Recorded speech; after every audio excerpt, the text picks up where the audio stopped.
Hi dear student, मैं हूं Anoop sir और आज हम लोग कक्षा 10 एनसीईआरटी के पार्ट 10 के एक एग्जाम्पल पर करेंगे चर्चा। तो चलिए देखते हैं क्वेश्चन हमसे क्या कहा गया है।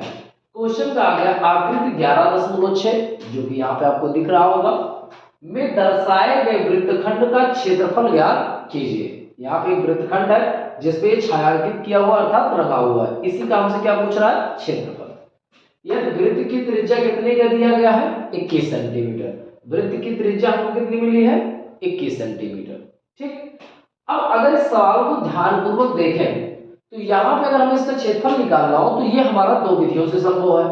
पहला क्या होगा, हम त्रिज्यखंड का क्षेत्रफल निकालें। त्रिज्यखंड मतलब यहाँ से लेके इस पूरे भाग का हमारा क्षेत्रफल निकल आएगा और फिर हम निकालें त्रिभुज का क्षेत्रफल और इस त्रिज्यखंड वाले क्षेत्रफल में से त्रिभुज का क्षेत्रफल क्या कर दें, सेपरेट कर दें।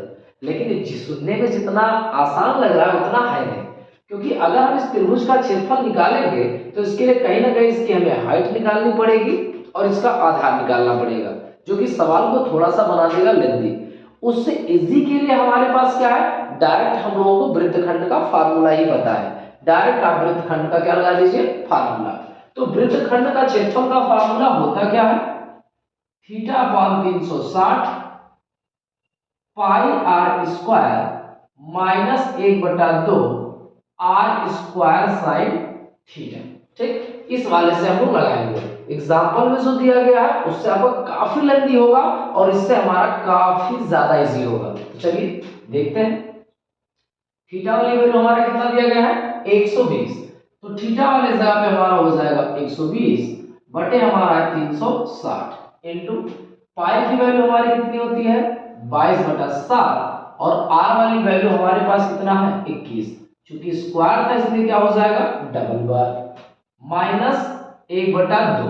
आर वाली वैल्यू हमारे पास कितना है, 21 इंटू 21 और साइन थीटा वाली वैल्यू हमारे पास कितना है, 120। कंफर्म। अगर हम 7 से इसको काटे तो 7 का कितना हो जाएगा, 21। एक जीरो से एक जीरो कट गया, 12 तिया कितना हो जाएगा, 36। या 3 से ये हमारा 3 भी क्या हो जाएगा, कैंसल आउट हो जाएगा। तो ऐसे कंडीशन में हमारा मिलेगा क्या, 22 का 21 बार हमें करना है मल्टीप्लाई। तो अगर आपको नहीं समझ में आ रहा तो बगल में करा ले।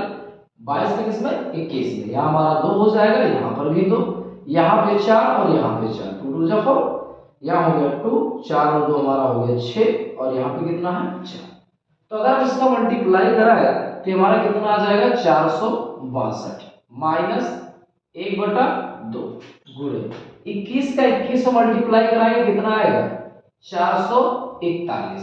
मल्टीप्लाई ऐसे आप लोग बगल में करके देख सकते हैं अगर नहीं आ रहा होगा।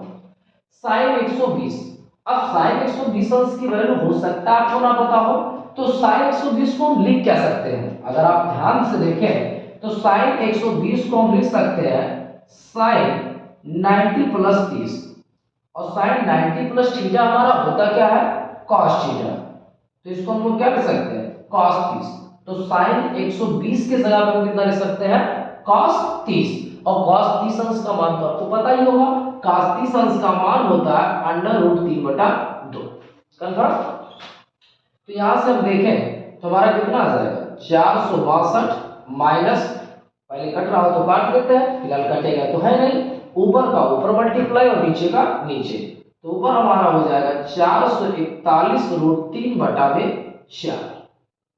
इतना हमारा दिया किसमें था, सेंटीमीटर में। इतना क्या हो जाएगा, सेंटीमीटर स्क्वायर। किसी को कोई डाउट? ठीक, तो इस विधि से अगर आप लगाते हैं तो क्वेश्चन आपको काफी ज्यादा इजी पड़ेगा। जैसे आपको एग्जांपल में समझाया है उस हिसाब से क्वेश्चन आपका काफी लेंथी होगा। ठीक, अगर आपको वीडियो समझ में आया हो तो प्लीज लाइक शेयर और सब्सक्राइब करना ना भूलें। जय हिंद।